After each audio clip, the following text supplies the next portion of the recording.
Yo, balik lagi sama gue di channel Bernatin. Dan ya, pada kesempatan kali ini gue mau mengupdate lagi seputaran Bitcoinnya ya. Jadi kemarin juga sudah saya update untuk perihal Bitcoin juga teman-teman. Jadi tanpa berbasa-basi, jadi langsung aja kita mulai videonya.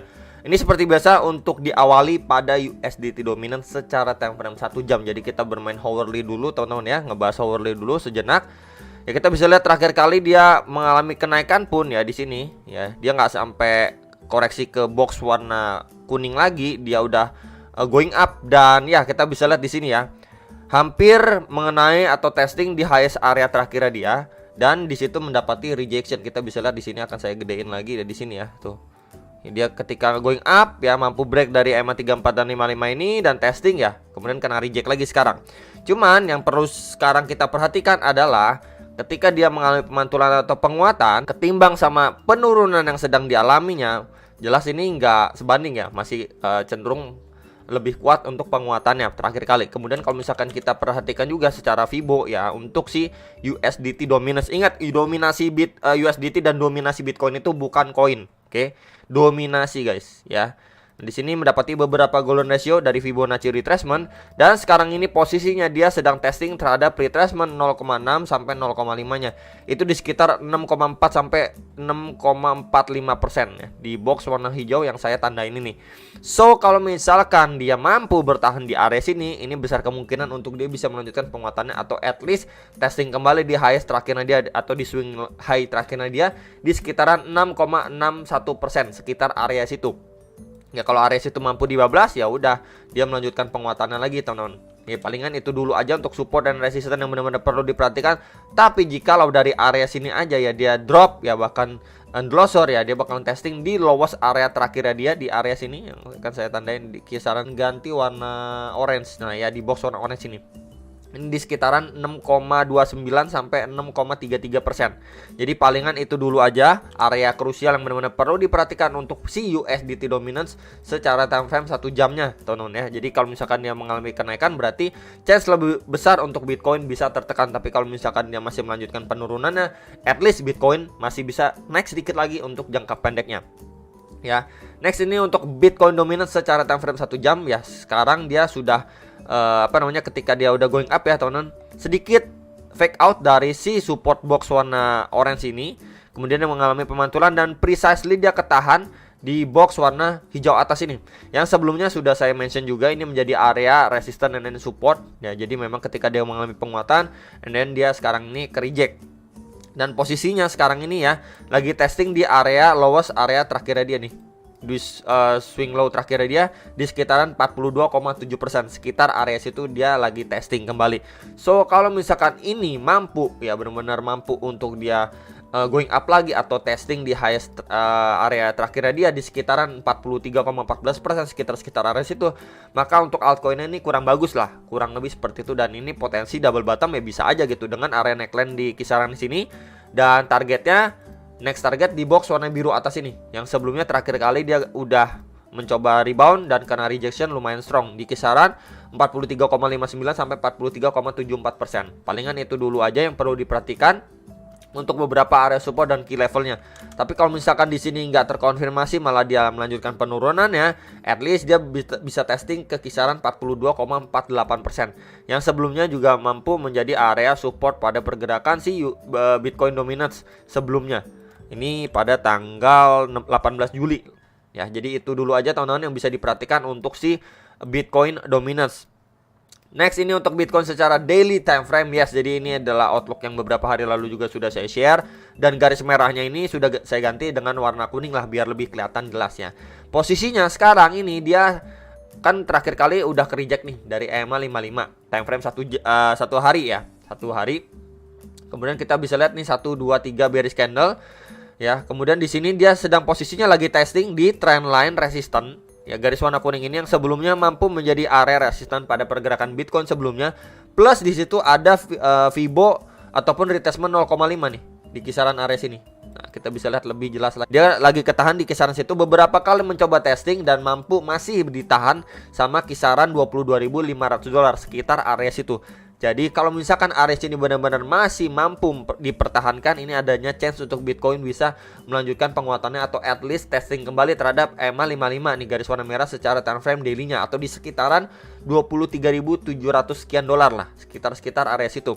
Ya, cuman kalau misalkan dari area sini dia mampu breakdown lagi ya, dari sini dia breakdown lagi ya, next target di sekitaran retracement 0,6 atau sekitaran 22.000, plus di situ juga ada EMA 34. Dan kalau misalkan kita tambahkan juga ya, ini 55-nya akan saya ganti dengan 21 ya guys.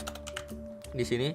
Nah, garis warna merah bawah ini itu berada di next support ya, atau key levelnya dia yang sebelumnya menjadi area resistance dan di flip menjadi support. Ini di sekitar 21.500 sampai 21.800 dolar. Jadi itu dulu aja yang benar-benar perlu diperhatikan ya untuk areanya. Palingan sekarang ini teman-teman secara daily nih, posisi sekarang yang sedang di testing dan next support bawahnya, serta juga resistance atau di highest area terakhir dia yang sudah saya mention ke teman-teman sekalian. Jadi memang mungkin di hari Minggu dia cuma tersideway ya, harus berhati-hati. Sudah memasuki minggu depan nanti, mungkin hari Senin Selasa itu mungkin akan terasa mulai, karena udah menjelang kenaikan suku bunga dan lain sebagainya gitu. Jadi prepare for the worst lah gitu ya. Let's say kalau misalkan dari sini dia cuma mantul dikit aja atau tersideway aja ya, kemudian dia adanya reaksi untuk melanjutkan penurunan yang lumayan signifikan, dan ya itu tetap untuk berhati-hati teman. Tapi secara overallnya, jika kalau memang dia drop pun sampai kisaran sini ya, ini masih dibilang atau masih bisa dibilang secara daily-nya ini ya uptrend gitu. Kenapa bisa dibilang uptrend ya, ini untuk jangka pendek ya teman-teman. Tapi secara overallnya ya, ini secara overall ya masih downtrend. Kenapa saya bilang uptrend? Kita melihat dari pergerakan sebelumnya ini adalah low, higher low, and then potentially higher low ketika memang dia koreksi sampai ke kisaran 21.500-an, 21.600-an dolar gitu ya. Jadi at least ke kisaran situ pun masih uptrend untuk ya bisa dibilang jangka pendeknya. Karena kita bisa lihat juga terakhir kali ini high ya, kemudian nih higher high, dan ini higher high lagi gitu. Ya jadi untuk jangka pendeknya ya kurang lebih seperti inilah tuh. Ya, kalau misalkan dia koreksi ke kisaran situ pun ya masih bisa dibilang uptrend untuk jangka pendeknya. Next, ini untuk si Bitcoin secara time frame 1 jamnya. Jadi memang kemarin juga sudah saya mention ke teman-teman sekalian untuk beberapa area yang benar-benar perlu diperhatikan, beberapa golden ratio yang sudah saya ambil atau saya tarik yang menggunakan Fibonacci retracement dari swing high-nya dia ke swing low terakhirnya dia. Maka kita mendapati beberapa golden ratio ini ya, dan dia ini bahkan nge-spike sedikit ya, ngelewatin dari retracement 0,6 ini ya. Kita bisa lihat di sini ngelewatin sedikit tuh ya. Di sini tuh ngelewatin sedikit sampai ke kisaran 23.700-an dolar ke kisaran situ, kemudian mendapati rejection yang lumayan signifikan. Kita bisa lihat di sini dari red candle-nya ini benar-benar signifikan lah, kita bisa bilang gitu ya. Dan kemudian kalau misalkan kita compare ya, ini akan saya hapus dulu aja untuk Fibonacci-nya, akan saya hapus. Nah, kalau misalkan kita compare dengan pergerakan sebelum terakhirnya dia ya, sebentar, waktu dia penurunan ya, kita bisa ukur di sini dengan kenaikannya dia. Nah, ini justru memang nggak sebanding ya, jelas banget ini, kelihatan banget nggak sebanding. Ini tekanan dari seller benar-benar mengontrol market gitu ya. Ketika dia naik nih secara korektif atau perlahan-lahan langsung dibanting boom boom boom boom. Dan ini naiknya juga pelan-pelan. Plus di situ dia lagi testing terhadap EMA 34 dan 55 secara time frame 1 jamnya. Dan sekarang ini sudah mulai bersilangan atau sudah mulai bisa dikatakan dead cross gitu teman-teman ya. Itu yang benar-benar perlu diperhatikan. Ini dead cross, sebelumnya ini bull cross terakhir kali ini 14 Juli ya, terus dia berangsur naik. Nah, sekarang ini baru bersilangan kembali dan menjadi resisten yang penting pada Bitcoin secara time frame 1 jamnya. Ya, jadi palingan untuk areanya bisa diperhatikan dulu ya teman-teman. Untuk areanya ini EMA 34 dan 55 di kisaran 22.990 dolar. Plus kalau kita gunakan Fibonacci retracement dari swing high ke swing low-nya dia, dari pergerakan terakhirnya dia ini lagi testing di retracement 0,3 nih, atau di sekitaran 22.900-an dolar. Sekitar area situ adanya confluence of resistance untuk si Bitcoin secara hourly time frame. Jadi perlu sekali berhati-hati teman-teman ya di area sini nih. Nah, gitu ya. Jadi next target kalau misalkan dia mampu lebih tinggi lagi ya, kita bisa perhatikan beberapa areanya seperti retracement 0,5 atau sekitar 23.100 dan di 23.275 dolar. Jadi ini adalah beberapa area yang krusial yang benar-benar perlu diperhatikan ya. Bisa aja ketika dia ini drop ya, kemudian dia ini naik sedikit aja, kita bisa lihat ini pelan-pelan berangsur naiknya. Ini mungkin adanya opportunity untuk bisa melakukan short. Tentunya diperhatikan terlebih dahulu reaksinya seperti apa di beberapa golden ratio yang sudah saya sampaikan tadi ke teman-teman sekalian. Jadi kalau misalkan dia ini kena reject pun ya, kita bisa melihat untuk dia lanjut koreksi ke lowest area terakhir dia nih, di sekitaran area sinilah.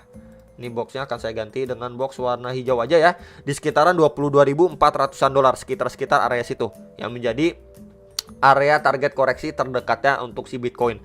Nah kalau misalkan kita lihat secara outlook yang lain pun, ini saya kasih chart kosongan aja ya. Ini kita lihat secara time frame 1 jam juga. Ini kita ataupun saya ambil dari lowest areanya ya. Ini terbentuk seperti trendline support ya di bagian bawah. Kemudian ini saya copy aja biar sejajar lurusnya ya. Dan ya kurang lebih seperti ini ya teman-teman yang kita bisa dapetin. Dia membentuk seperti channel, atau kalau misalkan dia datang ya dari setelah penguatannya sebentar ya, penguatannya seperti ini ya, kemudian dia berangsur turun di dalam sebuah channel ya, kita bisa bilang ini sebagai bull flag pattern gitu ya. Jadi memang ini adalah salah satu bullish candle, cuman tetap aja jangan terlena teman-teman. Ya kenapa jangan terlena? Ada kemungkinan ya teman-teman untuk dia bisa testing kembali, bahkan ngetes ke bagian bawahnya. Tentunya itu yang perlu diperhatikan. Nah kalau misalkan dia mengalami penguatan pun, kalau menggunakan outlook yang ini ya, ini saya ambil dari swing high ke swing low nya dia. Nah ini beberapa golden ratio ini dekat sekali juga dengan si trendline resistannya atau garis warna kuning atas. Dan ketika memang dia istilahnya mengalami penguatan kemudian drop gitu ya teman-teman, kita bisa perhatikan dulu beberapa area supportnya untuk secara jangka terdekat lah ya, jangka pendek di sekitar 22.500-an dolar. Nah kalau misalkan dari situ dia bisa lanjut drop lagi ya, itu bisa ngetes sampai ke kisaran bawahnya ini dari si channel yang sudah terbentuk ke kisaran 21.700-an dolar, 21.700 dolar lah ya, kurang lebih area situ yang berpotensi untuk defisit. Karena kalau misalkan saya tarik juga dari zona sebelumnya nih teman-teman, di sekitar 21.700-an dolar, itu juga menjadi area resisten pada pergerakan Bitcoin sebelumnya, dan juga sempat menjadi area support juga ya pada pergerakan sebelumnya. Jadi bisa diperhatikan untuk next target kalau misalkan area ini support ini jebol, dan di beberapa golden ratio plus juga dari si trendline resistance ini dia kena rejection yang lumayan gitu ya. Jadi secara time frame 1 jamnya bisa diperhatikan untuk skenario yang ini. Tapi kalau misalkan let's say dia ini bisa melanjutkan penguatannya, atau bahkan dia mampu break ya dari area highest terakhirnya dia, ya ini menandakan untuk dia bisa melanjutkan penguatannya untuk jangka pendek, at least bisa ngetes bahkan sampai ke kisaran 24.300-an dolar lah, kisaran area situ. Jadi palingan itu dulu aja teman-teman, beberapa area krusial yang benar-benar perlu diperhatikan sebelum kalian make decision atas transaksi kalian masing-masing ya. Dan sampai jumpa untuk next video, sam profit.